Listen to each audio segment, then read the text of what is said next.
जीने की राह। पंडित विजय शंकर मेहता के अनुसार वाणी का विष उगलने वाले लोग भगवान श्री कृष्ण की यह बात जरूर याद रखें। जीवन की सही राह पर चलने वालों को एक महत्वपूर्ण संदेश है, वाणी का उपयोग समझदारी से करें। पंडित विजय शंकर मेहता के अनुसार भगवान श्री कृष्ण की उपदेशों में निहित यह तथ्य बहुत अहम है। आजकल लोग अपनी प्रसिद्धि सिद्ध करने के लिए ऐसे शॉर्टकट अपनाते हैं जो न केवल उनकी नैतिकता को धुंधला करते हैं बल्कि समाज में भी आपसी विश्वास को तोड़ते हैं।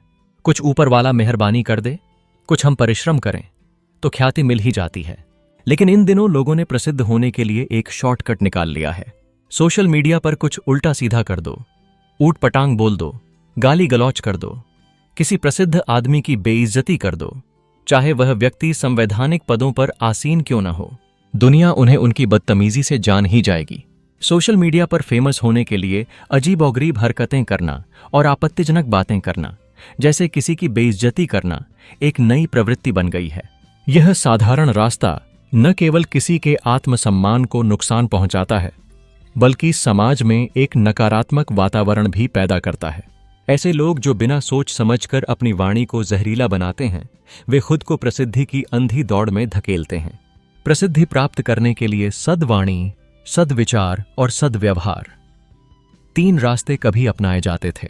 इसमें से लोगों ने सद्वाणी के बजाय कुटिल वाणी वाला रास्ता पकड़ लिया।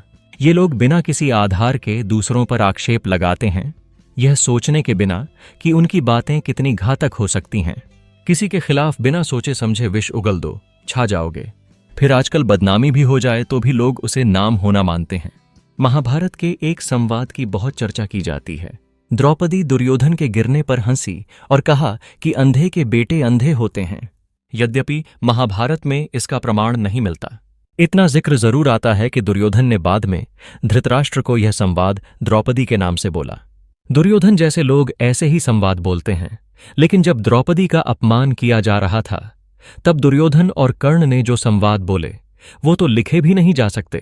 वाणी का विष उगलने वालों को याद रखना पड़ेगा कि भगवान कृष्ण वस्त्रावतार लेकर आए थे और उन्होंने कहा था कि जो वाणी से गिरेगा मैं उसे जीवन से भी गिराऊंगा। इसलिए समाज में रहने वालों की यह जिम्मेदारी बनती है कि वे अपनी वाणियों का चयन ध्यानपूर्वक करें।